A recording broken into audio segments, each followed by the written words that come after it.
This podcast is a member of the Place to Be Nation family. Visit us at placetobenation.com, the only place to be in your pop culture world.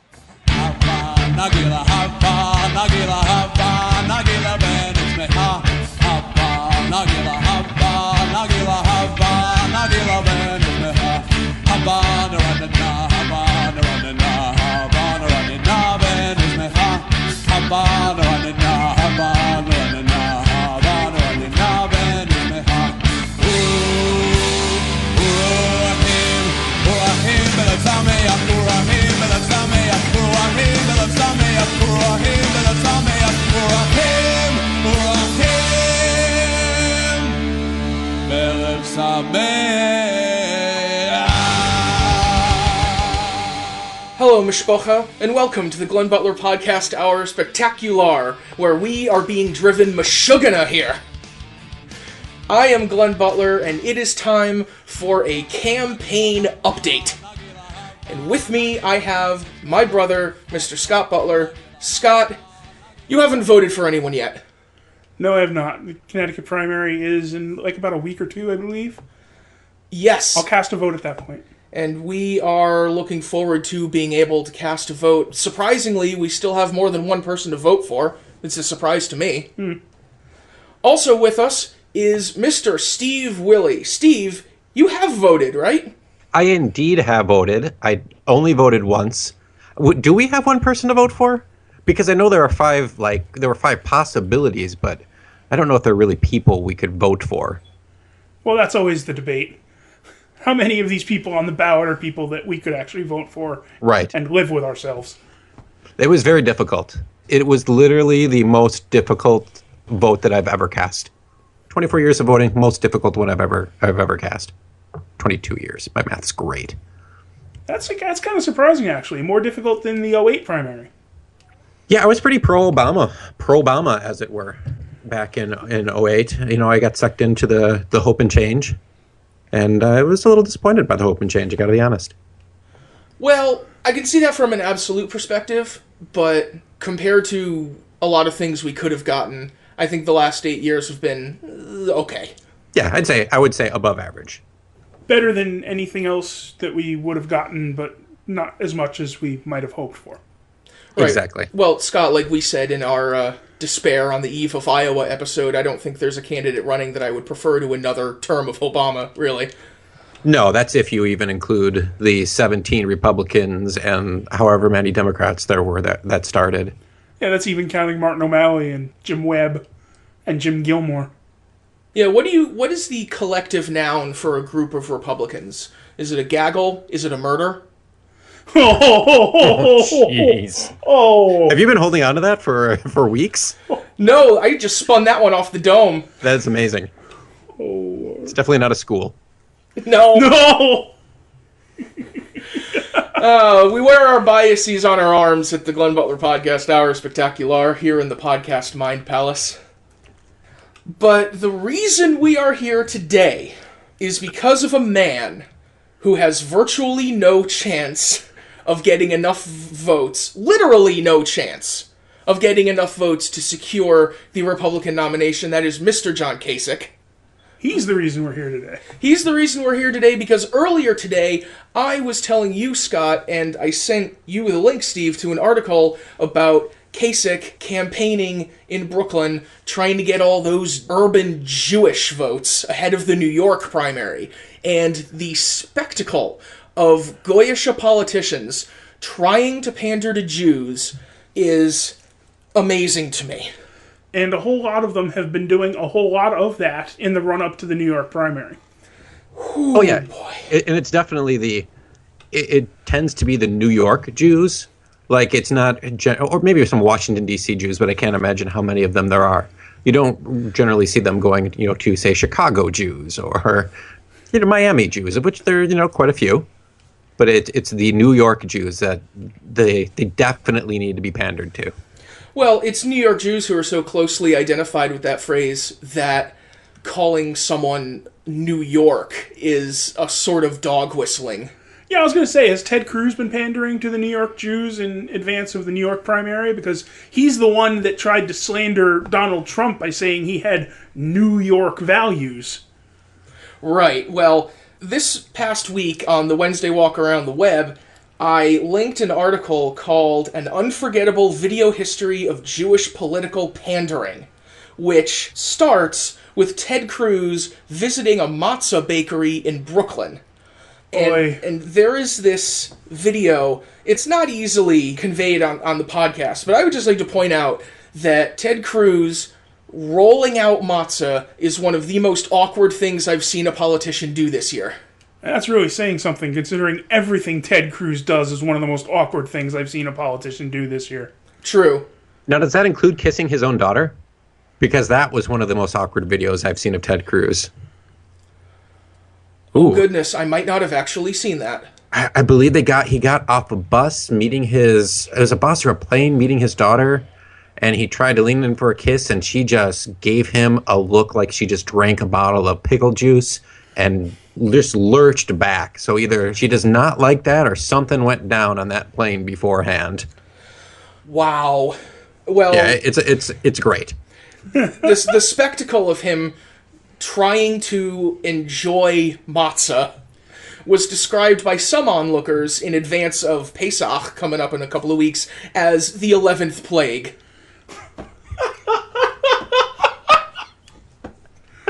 Well, see, that's where he went all wrong. Nobody enjoys matzah. No. If we enjoyed it, we'd eat it the other 51 weeks a year. Yeah, it's terrible. Yeah, the only way I really remember enjoying matzah as a kid was when I would spread some butter on it and then sprinkle on some cinnamon sugar. And that kind of gets away from the point of the exercise a little. Just a bit. I think number 2 for me would be peanut butter and jelly, and number 1 would be putting some, like, pizza sauce and mozzarella cheese on it. Ooh, that's a good idea. Yeah, kind of like a cracker pizza, if you will. Which probably is what they made Lunchables from. Yeah, that's, if Lunchables were kosher for Passover, right? Right. I don't think, they're kosher for anything. You might have problems with the pepperoni. You'd have problems with the pepperoni. You'd have problems with the little container of sliced turkey right next to the little container of cheddar cheese. So Ted Cruz went to a matzah bakery. Ted Cruz went to a matzah bakery, and it was the 11th plague. Are there other candidates who have, gone to get a bagel to try to get Jewish votes? Well, in this rundown of recent history of pandering to Jews, there's also a video of Marco Rubio being accosted by a yarmulke salesman, which... Okay, this person is called a traveling yarmulke salesman, which I assume you'd have to travel, since once you sell a batch of yarmulkes to a shul, where else are you selling yarmulkes? You'd think there wouldn't be that much traveling in selling them anymore. You'd think you'd set up a web store or something. Whenever a shul needed yarmulkes, they'd place an order, you ship them out. You save on fuel. You save on hotels. What the hell are you doing? And what are they doing in Iowa? I can't imagine that the percentage of Iowa Jews is that high. Is he, going on a tractor just around the state on the rolling hills of Iowa, passing out yarmulkes to all the young boys and girls? Is there GMO Monsanto wheat in our matzah? Ooh, well, definitely not. Well, the diaspora gets everywhere. Like they say down south, Shabbat Shalom, y'all. Oh, I forgot, after Ted Cruz made matzah, everyone around him broke into a rousing round of Dayenu. Oh, and what did Ted Cruz do while everyone else was singing Dayenu? Not much. How many verses of Dayenu did it take him to figure out the lyrics? That's just the thing. You'd think after the first verse, you know the song. Usually. He tried. I think he tried to sing the song, but he's Ted Cruz. Oh, good Lord. I think out of all of these, there are 2 that look remotely okay with what they're doing. One would be President Obama. Going to a Jewish school, and the other would actually be Ronald Reagan. Look very comfortable in his picture with the very much looking like Orthodox Jews, presenting him with a menorah. Well, Reagan was good at looking comfortable wherever he was.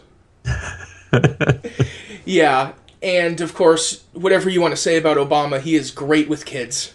Yes. So, what did John Kasich do to measure up to this Ted Cruz appearance? Okay. The meat of this premise here. Okay, let's just dive into this. This is from an article on JewishInsider.com.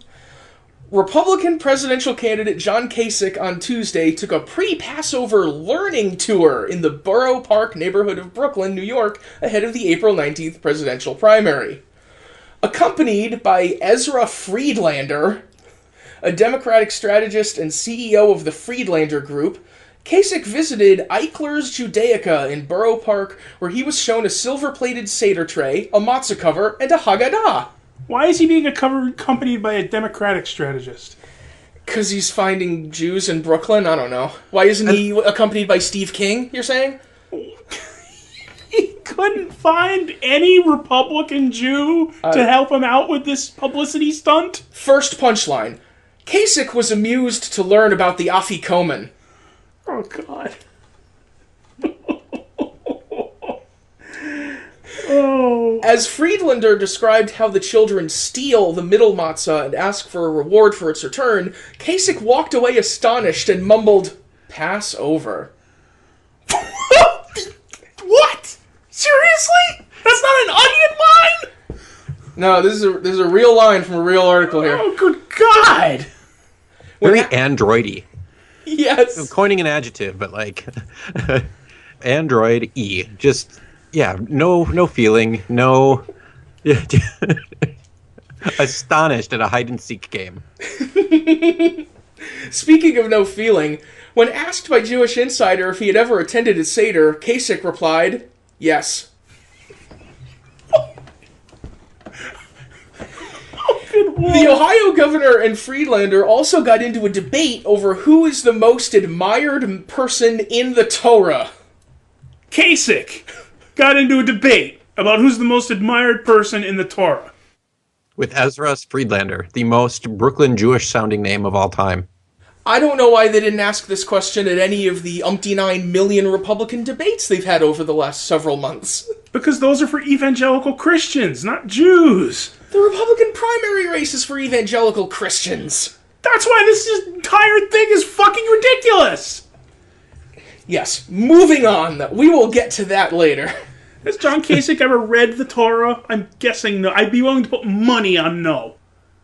I would too, especially given that the version of the Tanakh they call the Old Testament and put in Christian Bibles is like a completely different translation from any authentic Jewish version, but whoa. Exactly.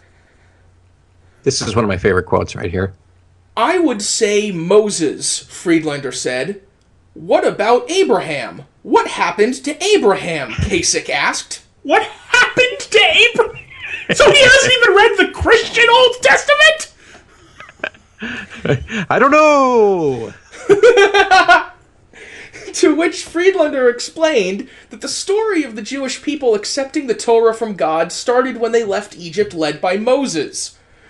"What are you talking about? Get out of here!" Kasich dismissed the explanation. Can I just say, as soon as you mentioned this, my immediate thought was that the Jewish guy said Moses, but the Christian guy would say Abraham. Really? I am not at all surprised by that. That's exactly what I expected. You could have, written it down on an envelope and opened it after I read that? Yeah, I could have done a whole Kreskin thing. "The story of the people are Abraham, when God made a covenant with Abraham, not Moses." Okay. "Yeah, but you know what? In our prayers, we do mention Abraham, Isaac, and Jacob." "Yeah, like they were important," Kasich interrupted. I do not have enough faces to palm. Well, get some more. Hasn't he seen 10 Commandments? That is an immensely popular movie. It's on ABC almost every year around this time, I believe. Charlton Heston never played Abraham. No. Even the Christians acknowledge Moses. That's right. All of the Bible movies they made in the 50s and 60s, they make one about Abraham? They made the Ten Commandments. They made David and Bathsheba. They made the story of Ruth. Maybe the burning bush was Abraham and Kasich's onto something. Like the burning bush takes off his mask, like in Scooby-Doo fashion, and it's Abraham really behind the bush. Wow, we're getting into the nitty-gritty now. Right, I'm trying to help him. He only has like 100 electoral votes. Yeah, in all of those graphs they make, or charts, of what proportion of remaining delegates people need to win to get the nomination, isn't it something like Trump needs 60-something% and Cruz needs 80-something%, and Kasich needs 132%? Right. Well, he's definitely going to get that by arguing with a Jewish man about who is the most respected Jew in the Torah. On camera. Camera. Or at least in front of reporters. Oh, good God. I don't know if you guys have commercials up by you yet, because they were fairly late in Wisconsin. They didn't really start until a couple weeks before the primary. But there was this great one by PAC for Cruz. And they said, vote for Cruz because Kasich can't win. There was nothing pro-Cruz. There was not one, and we saw it like 2 or 3 times. We were at dinner. And that was it. There was not one positive thing about why you should vote for Ted Cruz, except that Kasich can't possibly beat Trump. And they literally showed a bar graph of the delegate count at that point. That was the commercial. Wow. Well, they're focusing on practicality. I can appreciate that. It's your shower cap for your hat. Yeah, this whole thing is a freaking zoo. Well, at least that's the worst thing Kasich did in his appearance, right? He didn't do anything worse than arguing with a Jewish man over who's the most respected Jew in the Jewish Bible. Moving on. Kasich also bumped into a group of local Yeshiva students who learn overseas. Oh, good Lord. What are you studying? He asked. Talmud, one student replied. Okay, but what are you learning now? Kasich pressed.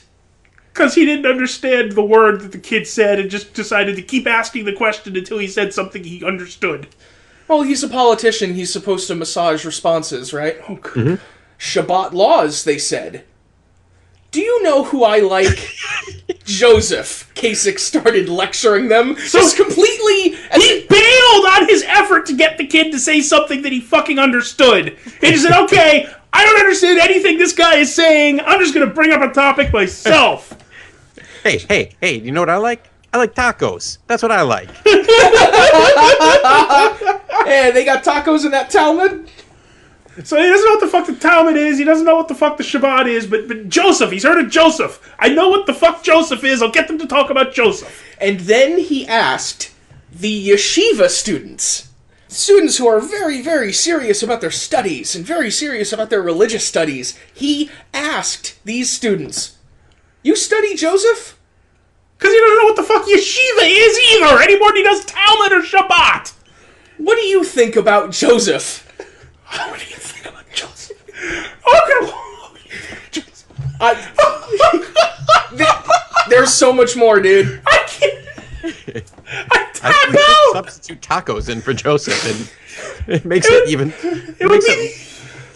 better for Kasich, actually. It would be the exact same conversation if you just search and replace Joseph with tacos. Hey, you study tacos? What do you think about tacos? Tacos are also multicolored. Now I need faces to palm. Did you hear what was the most important thing Tacos said to his brothers? Oh, excuse me. My brothers, you meant it for evil, but God meant it for good. Did you know that? Did you know that? He may have been a little bit of a bragger. A little bit, maybe. But they threw him in that ditch. They saved him, and then sold him to slavery. And that's how the Jews got to Egypt. Did you know that? Did you know that? What the fuck? There's a couple steps missing. He's in a ditch, he's a slave, they got to Egypt. He's in the ditch, they saved him and sold him to slavery. Eagle eye view. Just the highlights. And that's how the Jews got to Egypt. Did you know that? Yes, they responded politely. Of course they did. They're polite. They're going to be very polite while they all stand there and think, when is this goy going to leave us alone? You know, bless these kids, because I don't know how a person could be that patient. It's a great story. One of my favorites, because I can't figure out what Joseph ever did wrong, Kasich said. Okay. He's been deep in meditation about that. I didn't realize the point of the story was what Joseph did wrong. And what was with the Technicolor Dreamcoat? Yeah, what's up with that? I couldn't figure that out. Why is it Technicolor? Was it in the 40s? Oh my god. Kasich said Joshua is another favorite, describing him as a guy, quote, who didn't have any flaws. Joshua was another great leader. Do you know about Joshua? He asked the students. Do you know about Joshua?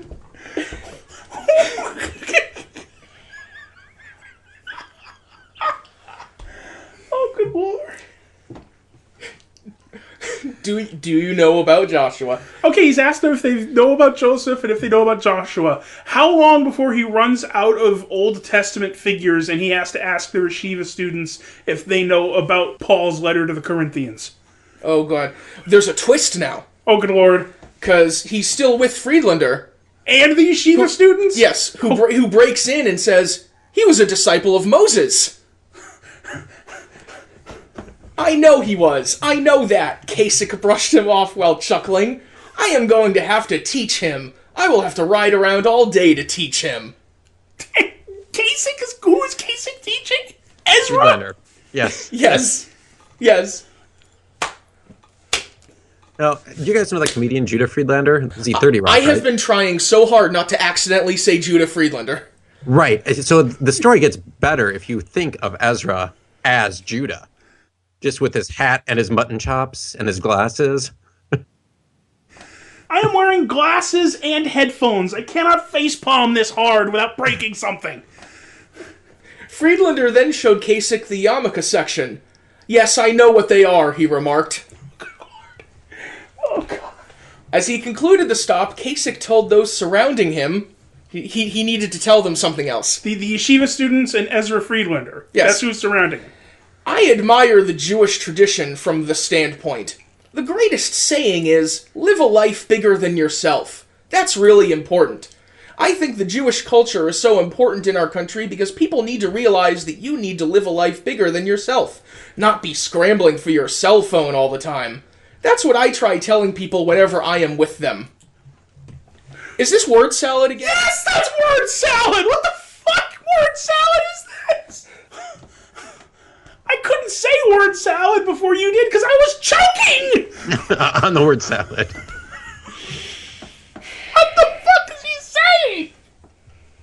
Any appearance by a politician in some majority Jewish section of some city is always going to come to the word salad that's basically blah blah blah, I admire the Jewish people, blah blah blah, their tradition is important, blah. All of those yeshiva students should have just spontaneously broken out into the mourner's Kaddish. Tell me that wouldn't have been awesome. This podcast is going to, is really just going to be for a very small subset. Yeah, true. I'm going to have to teach my grandmother about podcasts.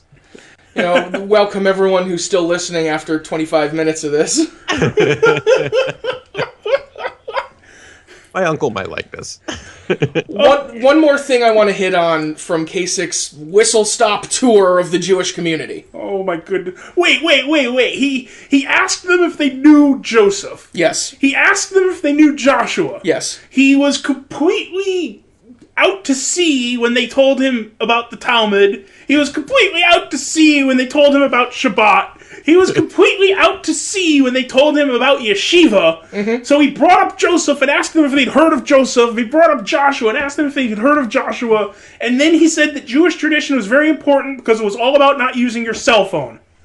What possibly could he have done after that? We haven't gotten to Kasich moving the topic to something that he knows about and wants to talk about. Christianity? Moving on. You're on point tonight, Scott. You are locked in. Before we see whether that prediction is right, we are going to take a quick break on our whirlwind tour of politicians and Jews. So let's listen to some ads for pro wrestling podcasts, and we'll be back in a couple minutes. Thank you, folks. Chaim. I wanna wish you a Rosh Hashanah. I wanna wish you a Rosh Hashanah. I wanna wish you a Rosh Hashanah from the bottom of my heart. I wanna wish you a Rosh Hashanah. I wanna wish you a Rosh Hashanah. I wanna wish you a Rosh Hashanah from the bottom of my heart. Promotional consideration paid for by the following. What's up, everybody? This is Kevin Kelly.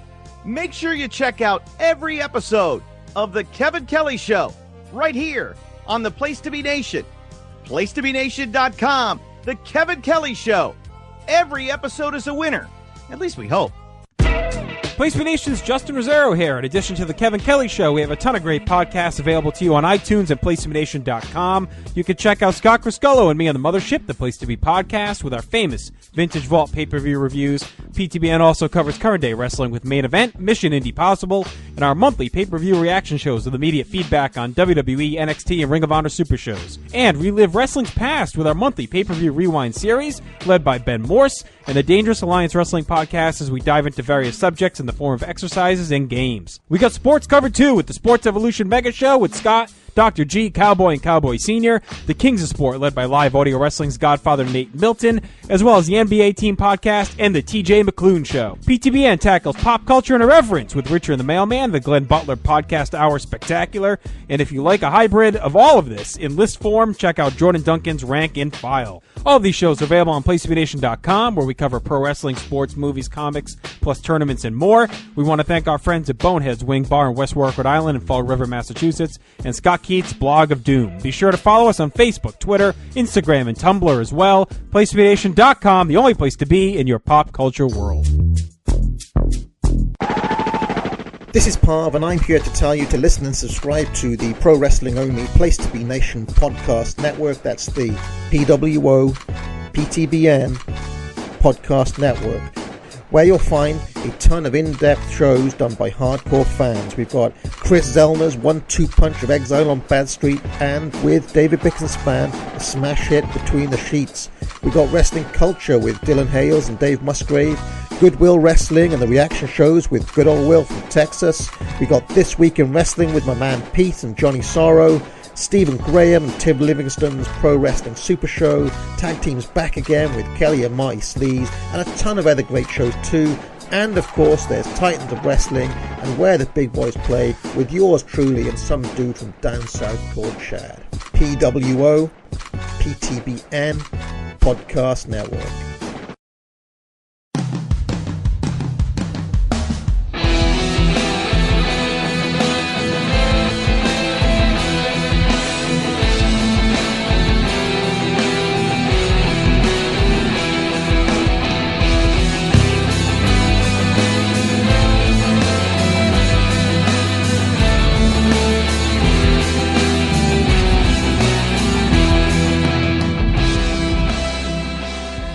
Welcome back to the Jewish and political episode of the Glenn Butler Podcast Hour Spectacular, where we are having a cornucopia of fun and games on the eve of Pesach. We're having a night of levity in advance of our giving up leavening. Exactly, and at the end of the show, Scott's going to take the afikoman. Pass over. Steve, have you ever been to a Seder? Yes. Glad, have you heard of Joshua?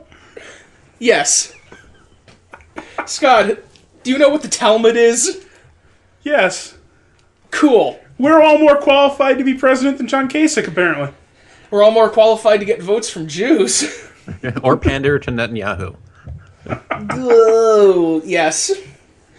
Okay, so before Mr. Kasich concluded his day of campaigning amongst the Jews, outside of the matzah bakery, he gave what is called in this article a semi-sermon on the holiday of Passover.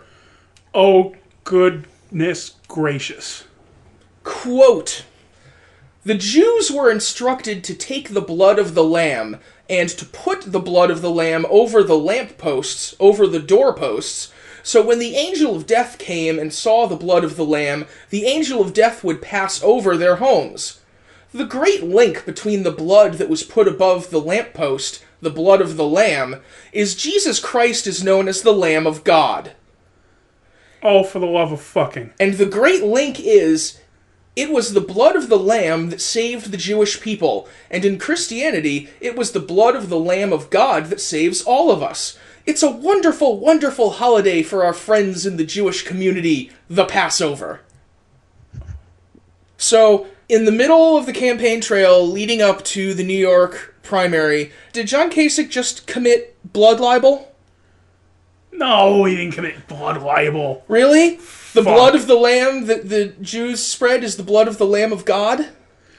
No, that's not blood libel. Fuck.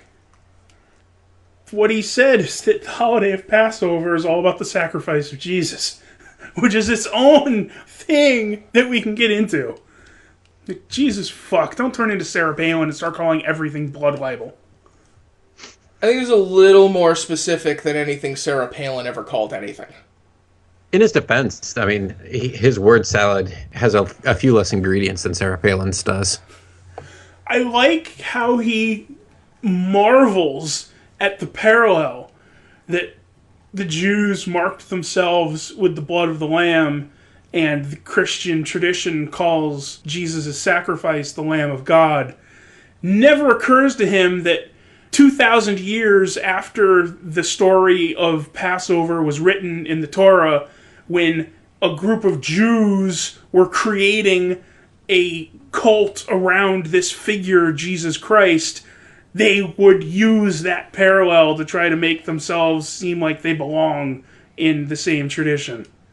That never occurs to him, that this religion that came 1,000 or 2,000 years after the story of Passover uses parallels from the story of Passover to try to prop itself up. Holy shit, it's amazing that the two have such similarities. So I'm not exactly a critical thinker, John Kasich. Yeah, there are so many intersections throughout all of these things of, one, Republicans talking about religion, which I'm kind of allergic to, and two, Christians talking about Judaism, which I'm kind of allergic to. Oh my god, it's always awful. It's always awful. I mean, even beyond all the stuff about Judeo-Christian values, which is something that Christians say to try to absolve themselves of Christian supremacy. Especially these fucking Republican evangelicals who really only see Jews as a necessary sacrifice to the second coming of their Lord. Ooh, yes. I've had more than one kind of tense conversation with a guy in the shul that I used to go to who would go to Israel for his vacations rather often and would be very excited whenever he would meet Christians on the plane to Israel because, ooh, they're interested in Judaism. Isn't this a great interfaith relationship? And I'm like, they're not interested in you as people. This is disingenuous in the extreme. They're eager for the day that you are annihilated so that their Lord and Savior can return to Earth or whatever the fuck is going to happen. I'm intrigued by what the percentage of evangelical Christians there are in the United States. Because I'm looking, and I know Wikipedia is not the best place to go for this kind of stuff, but it was just, it's 13% of the total Christian population. That's worldwide. Oh, worldwide, okay. Yeah, so what is it in the United States, I wonder? The largest concentration of evangelicals can be found in the United States, with 26.8% of the U.S. population, or 94.38 million people. I'm out. According to a 2011 poll. Wow. That's far more than I thought. That is just about exactly John Cole's 27% crazification factor.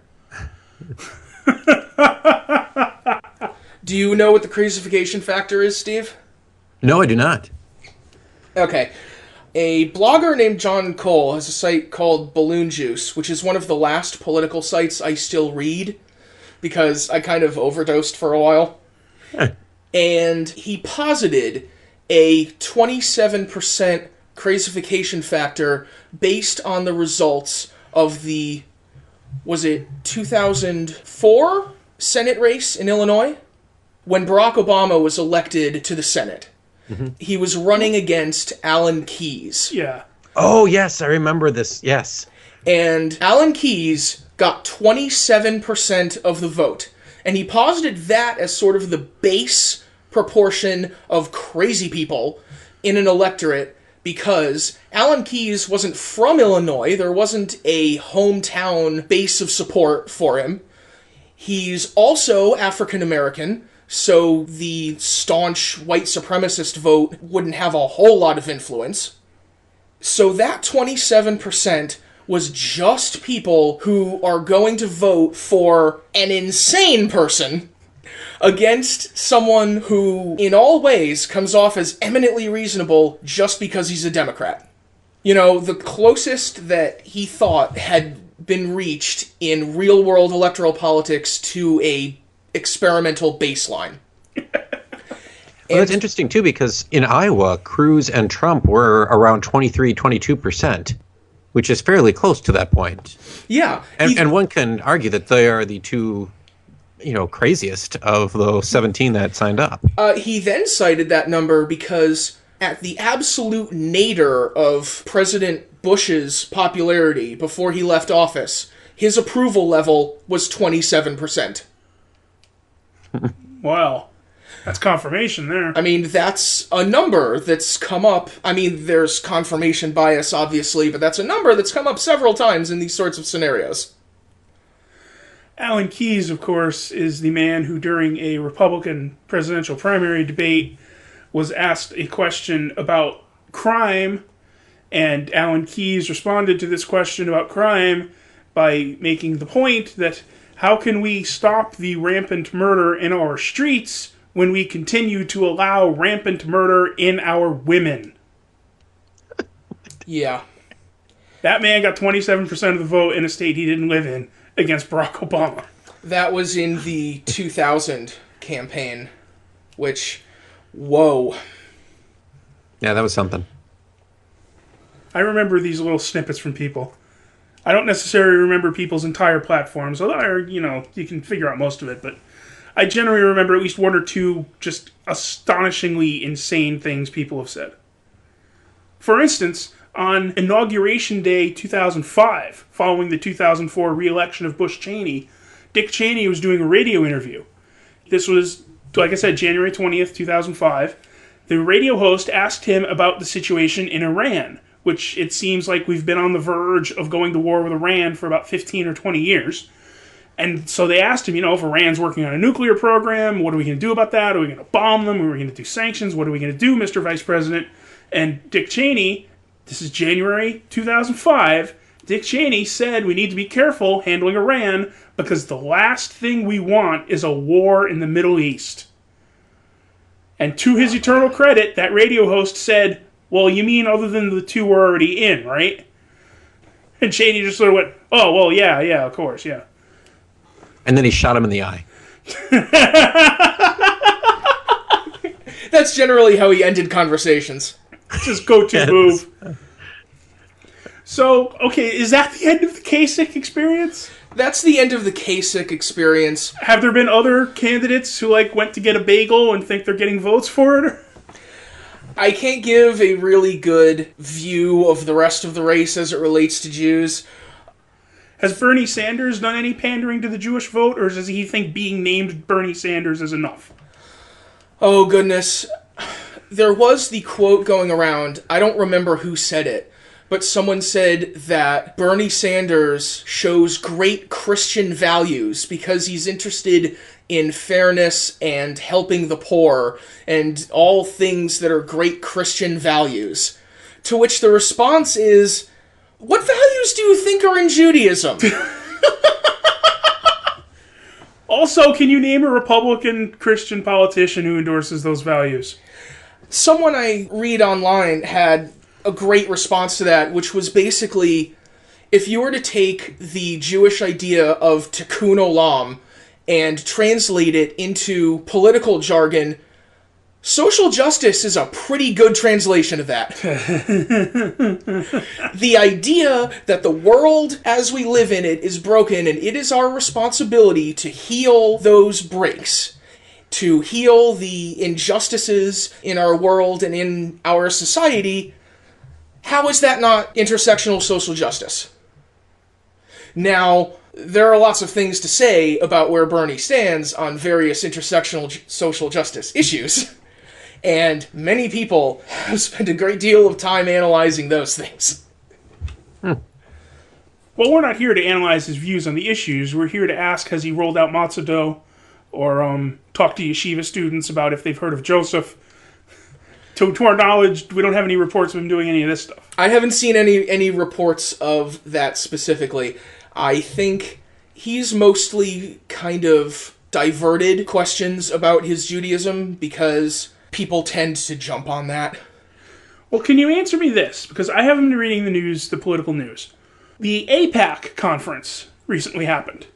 Yes, it did. And they did not let Bernie Sanders speak to the AIPAC conference. Right. He couldn't actually get there because of some other commitments on the campaign trail or whatever the circumstance was.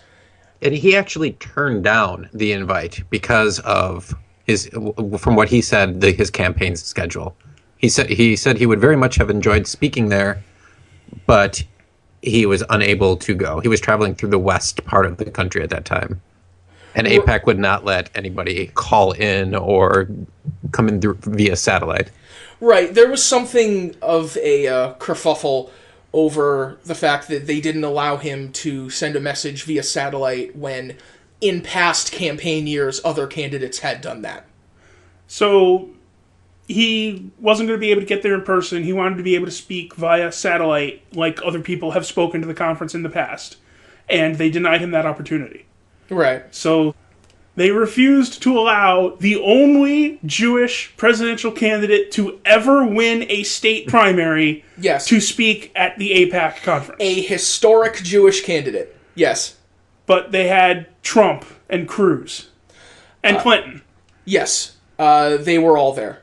And maybe Kasich, I don't know, but we've done enough on Kasich. Well. And I don't want to get into a long analysis of all of their AIPAC statements. Just one tidbit from Donald Trump's. A couple tidbits, actually. Oh, good lord.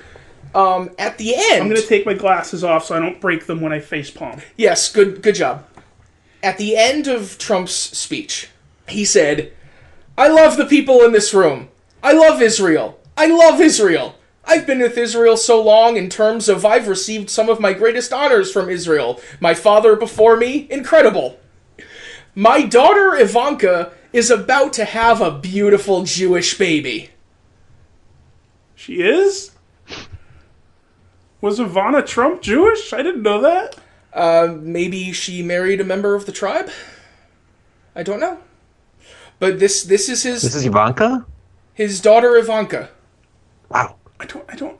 Okay, he is indeed Oh no, she converted to Judaism. I apologize. So he is the son of a philanthropy-minded Jewish family from New Jersey, owner of the New York Observer, and he's currently in the process of buying a massive Jehovah's Witnesses headquarters. Religion is really weird. Wow. Okay. Wow. It's been a little while since I've thought about the Jehovah's Witnesses. You know, funny thing, ever since I put up my pride flag on the front of the house, we've only gotten one visit from the Jehovah's Witnesses. And it took a couple of years. Okay. I'm still trying to wrap my brain around that. The first, 3/4 of that was word salad. The typical, yes. You didn't even facepalm, you're just squinting. I was just I was in stunned disbelief. Yes. What the fuck? But okay, thank you for that research, Steve. So we know the basis of this statement. It actually is a statement that has some basis in fact. So there is actual merit. Yeah. Okay. So that what he said was true. That sentence, everything before it was word salad. But Jared and Ivanka, they are a very beautiful couple, and a very rich couple. Yes. Well, I hope they have a happy and healthy baby, and that the baby's grandfather is humiliated and defeated. Yes, I wish them nothing but the best, and I hope that the grandfather does not become my president. And gets to spend lots of time away from all of our televisions and playing with his grandchild. Yeah. But just not talking about its nipples. Oh, Don't talk about the grandchild's nipples. or the legs, or its gams. Did he use gams? I describing the baby. I don't know if he literally. Have you heard about this, Scott?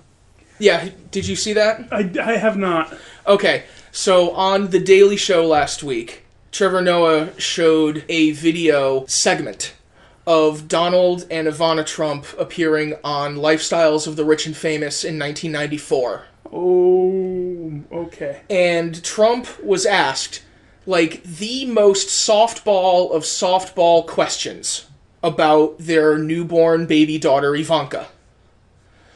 He was asked, what traits do you think the baby has gotten from Ivana? This is a newborn baby. Newborn baby.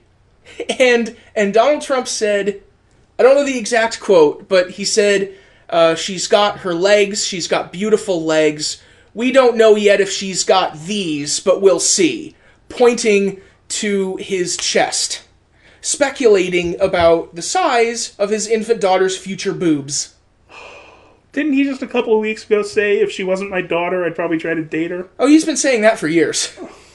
Apparently, he's been saying it since 1994, in different ways. Hey, how is this man leading a presidential race? Then again, we elected George Bush twice, so who the fuck knows? Well, elected, sort of. In a manner of speaking. Man, we're just shedding audience by the bucketful with this episode. Hey, you know what? Name's on the door. Okay. As somewhat of a palate cleanser and a way to kind of put a denouement on this political update. This is our political update? It was. You know, what do you think of our political update? Do you feel updated, listeners? Yeah, Steve, are you feeling updated? I'm feeling dirty. feeling tense about the future for my children. I'm feeling a dull ache in the middle of my forehead from where my hand has smacked it so many times. I got it in the shoulder blades. The stress over this has manifested in my shoulder blades during this last 45, 50 minutes. Woof. Okay, so as a way of cleansing our palate and putting a period on the end of our sentence here, Steve, I believe you have another fun and game for us today. Well, indeed. You know, we were talking before the break about our professional wrestling podcast, of which we are known. And so, I thought, how can we tie this episode to our pro wrestling roots, as it were? And it was easier than I thought. I found a top 10 list, as are so popular among the internet these days, of the 10 wrestlers that you did not know were Jewish. Now, strangely, some of these are family members, so really it should be like the top 8 wrestlers you didn't know were Jewish. But would you guys care to guess any of them? Abe Knuckleball Schwartz. Well, indeed, Barry Horowitz was one of them. I knew he was Jewish. He was not in the top 10. They used that as one that everyone knew was a Jew. Ah, okay. I take back my implied criticism of this article. Good categorization there. As another that everyone knows is Jewish, do they have Raven?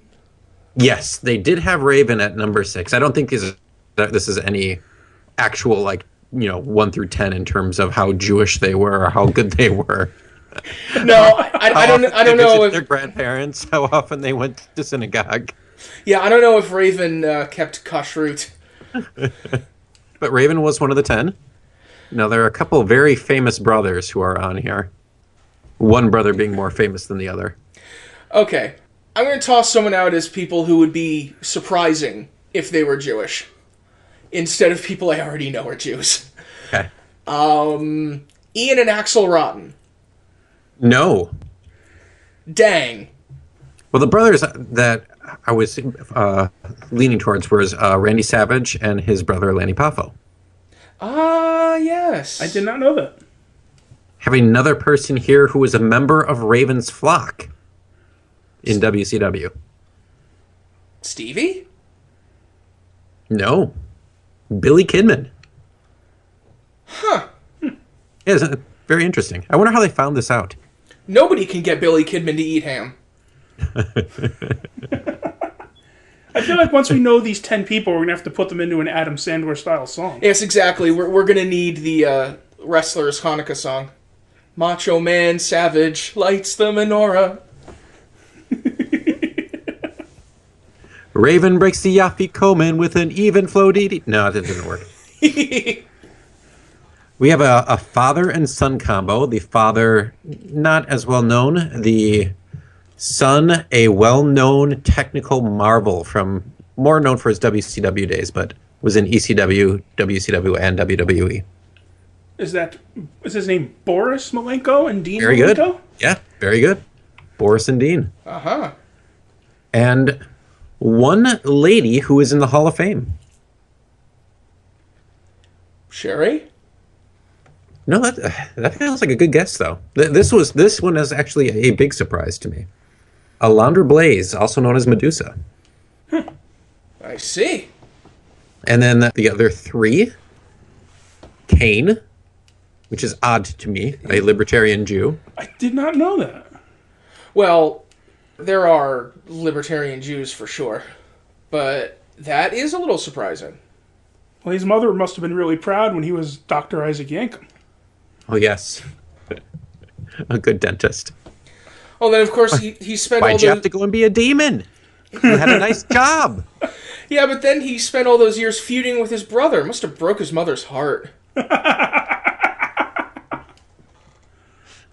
One we would never guess would be Robbie E. of TNA fame, and I use fame lightly. I recall him existing. Yes. And the last one I feel really bad for because he has so many tattoos that he's not going to be able to be buried in a Jewish cemetery. He is retired. He has nipple rings. Oh, there is silence. CM Punk? That's a good guess, too. He has a Jewish... he's from Chicago. He's cranky. But Prince Albert, A-Train, Tenzai. Wow. Really? Huh. Can you imagine how disappointed his grandparents would be with all that those markets? Oh, it's a Shonda. As we are dealing with so very many Shondas now. I remember, you might not remember this, I remember the shit that our grandmother went through when she got a pacemaker and was worried was she going to be able to be buried in a Jewish cemetery. Really? Yeah.